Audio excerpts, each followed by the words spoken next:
Estamos no Médicos em 3D, um espaço para trabalhar algumas dúvidas, fazer um debate e, por último, te dar umas dicas.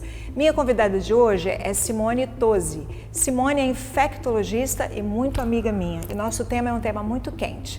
Tudo bem, Simone? Tudo bem. Primeiramente, nós vamos falar sobre as ISTs, infecções sexualmente transmissíveis. Falar nesse tema nos dias de hoje, Simone, parece que não faz sentido nenhum, né? Mas é muito pertinente, tendo em vista que as ISTs, né, que antigamente eram as DSTs ou as doenças venéreas, elas continuam com uma alta incidência e prevalência na população, sobretudo de jovens. E a gente fala de uma doença, igual você falou, uma doença milenar, né, Simone? Antigamente essas pessoas boêmias, né, que estavam ligadas à noite, morriam até dessas doenças e agora elas estão voltando. Vamos começar falando, o que você acha da gente falar de sífilis? Olha que doença antiga, parece que a gente estava com ela sob controle, mas voltou com muita força, não é isso? Sim, a gente já vê há alguns anos, né, tendo em vista o sexo desprotegido, porque no primeiro momento do HIV, as pessoas ficaram com muito medo e se protegeram e evitaram realmente o sexo de risco. Mas o que a gente vê com a terapia antirretroviral de alta efetividade é que isso vem aí na última década caindo muito e, consequentemente, as pessoas se expõem a outras doenças além do HIV. E a sífilis tem tido uma prevalência muito alta. A gente tem hoje, tanto no consultório público, né, do SUS, quanto privado, a gente tem pacientes chegando com sífilis e, principalmente, esse impacto a gente vê muito na maternidade, né? Ainda pessoas com sífilis, não só adquirindo sífilis antes e durante a gravidez, mas as crianças nascendo com sífilis congênita. Simone, então fala um pouquinho qual é o impacto para o bebezinho. Primeiro, a sífilis no adulto é praticamente sem sintomas, não é isso? Sim. Mas para o bebezinho é muito impactante, não é mesmo? Sim, sim. Então fala um pouquinho por que a gente se preocupa. É só para lembrar que quando a gente vai fazer um pré-natal ou quando a gente vai acompanhar a gravidez, a gente faz esses exames, né, de sífilis. Sim, são obrigatórios, né, pelo Ministério da Saúde, começou com já há bastante tempo, depois veio a Rede Cegonha reforçando, então a gente faz os testes rápidos, é obrigatório, né? Há muitos anos, aí, há cerca de 20 anos atrás, era até constrangedor você pedir uma gestante, dependendo, né, para fazer um exame de HIV. Nós, infecto, a gente sempre pediu, mas às vezes o obstetra mandava pra gente pedir o HIV e o VDRL. Né, ou ele pedia mediante o resultado, ele não sabia conversar. Hoje em dia é algo que é rotineiro, né, nas maternidades e para os obstetras, e o grande impacto na criança são malformações, desde malformações ósseas, problemas no sistema nervoso central, cardíacos, problemas dos mais diversos, a depender da fase que essa mãe adquire e que é passado o treponema, que é o causador da sífilis, para o bebê. E a mãe fora da gravidez? A mãe não, o jovem fora da gravidez. Seria interessante fazer esse exame? Quando que a gente faria? Você tem alguma dica nesse sentido? Sim, é muito importante fazer com frequência, né? Então, assim, só voltando para a mãe, ela já é obrigatório. Então, assim, a importância de se fazer o pré-natal, a gente tem outros de muitas meninas jovens ficando grávidas que não fazem pré-natal. Inclusive, a jovem por si, a adolescente, ela tem maior risco de complicação na gravidez. Então, o pré-natal dela já é de risco, ainda mais se ela tiver um VDRL positivo, se ela tiver sífilis. Às vezes ela teve, como você falou, é assintomático. A gente às vezes pega o paciente com a sífilis secundária, cheio de lesões de pele. Um dia desse eu estava com um paciente no meu consultório.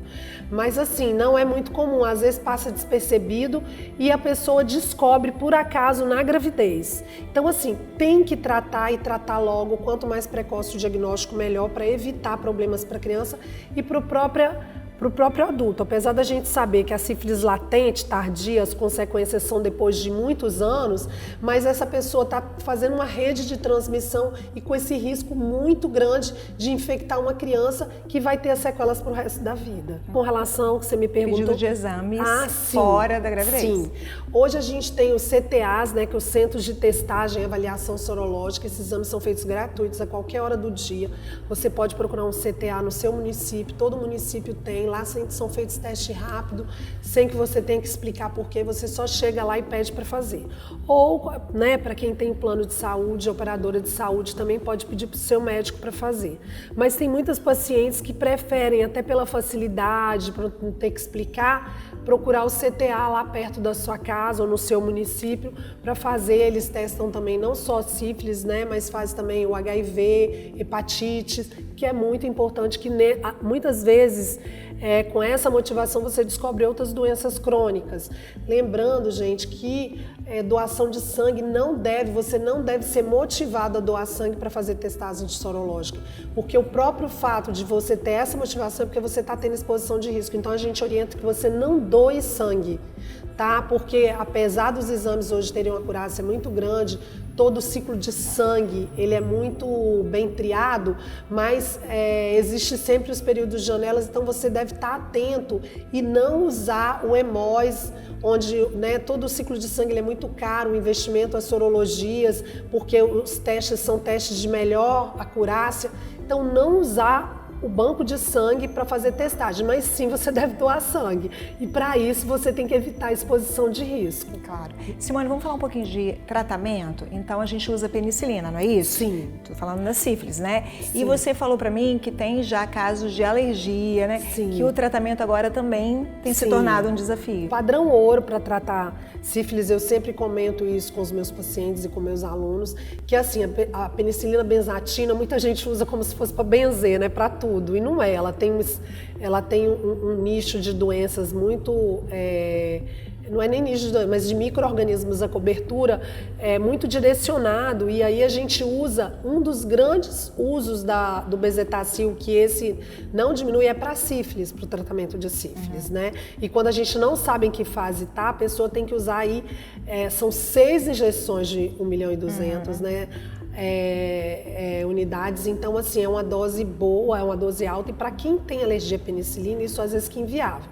Mas é importante você ser orientado por um especialista, porque a pessoa às vezes passou mal, teve alguma indisposição e não foi necessariamente caracterizada a alergia.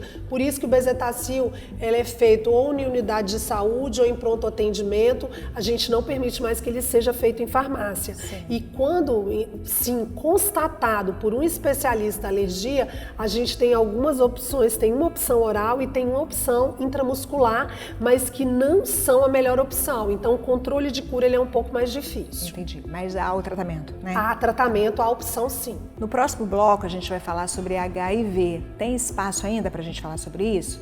Vamos saber daqui a pouquinho.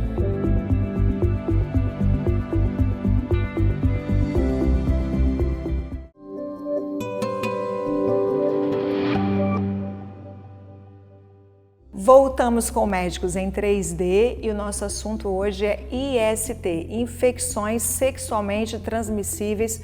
Olha só, nós estamos falando disso nessa época, 2022, ainda tem espaço para essa discussão. Agora nós vamos falar de HIV. E a nossa convidada é Simone Tosi, infectologista. Simone, então o tratamento de HIV mudou completamente, não é isso? Hoje é muito mais confortável e as pessoas agora estão se arriscando mais. É assim? Fala um pouquinho sobre isso.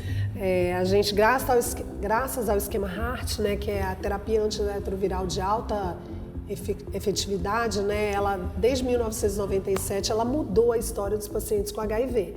E na última década, a gente está com uma comodidade posológica muito grande. Graças à tecnologia, à ciência, hoje os pacientes com HIV, eles tomam de 1 a 2 pílulas por dia.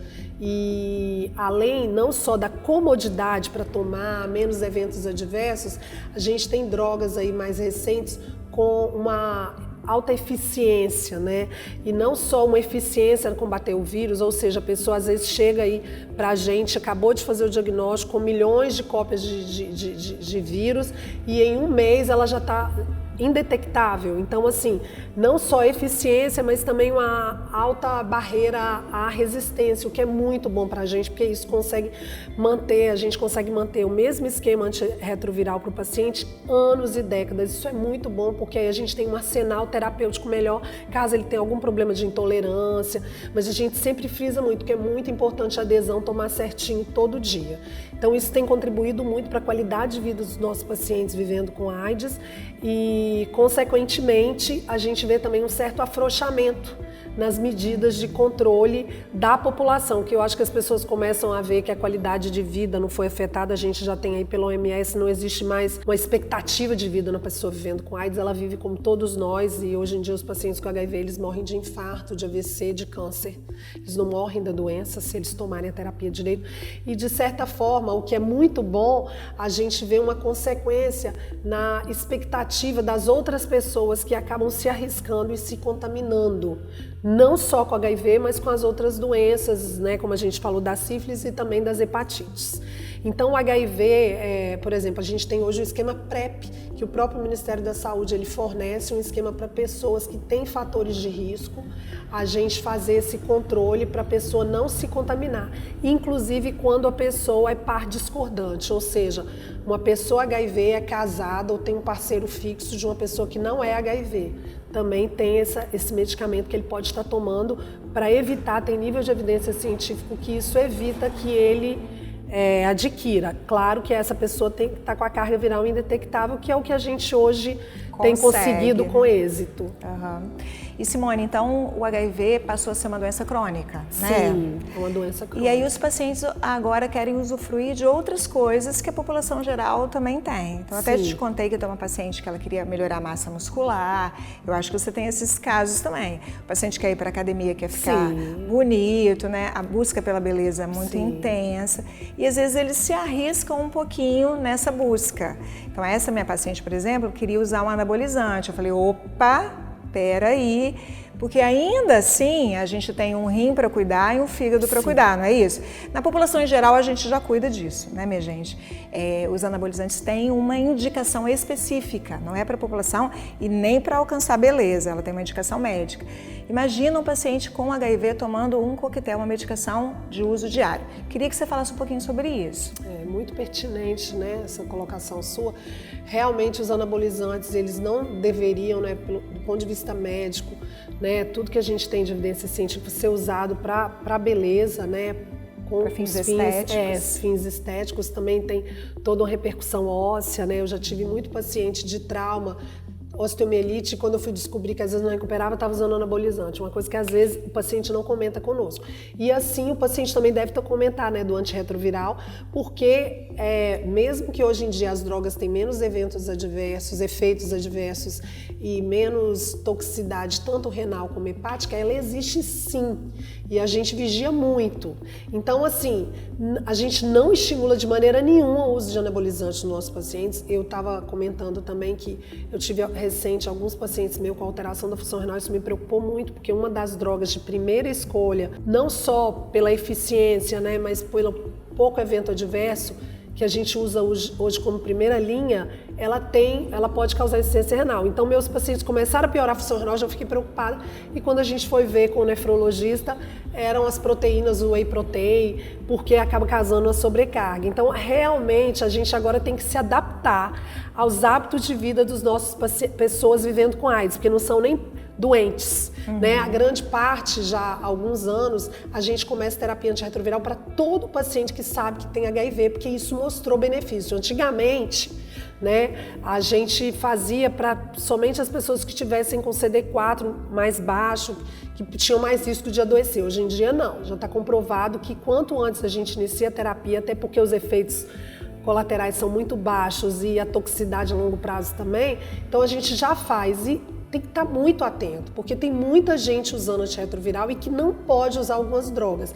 E você que tem HIV precisa sim dizer a qualquer médico que você procurar que você tem HIV. Isso é muito pertinente, que também acontece de não comentar como aconteceu com você, né? O seu paciente foi comentar. 8 anos depois que acompanhava comigo, me disse que era HIV positivo. Eu falei, para tudo, vamos recomeçar a nossa história, né? E é isso. Simone, assim, todo mundo que vem aqui, a gente pede para deixar uma dica, tô te pegando até de surpresa.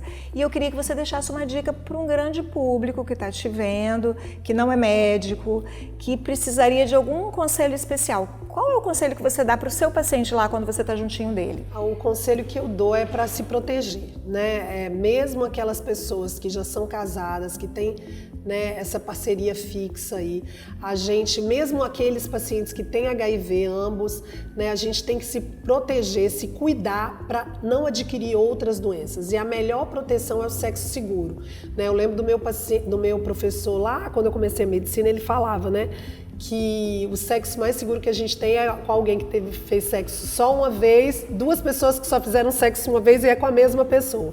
Então não tem garantia, portanto, não se balize na aparência da pessoa, né? O ideal, se você vai começar a ter relação sexual com alguém, né? Antigamente a gente falava em exames pré-nupciais, que, né, o indicado você fazer toda a sorologia e vocês sim se comprometerem a não ter relação com outra pessoa.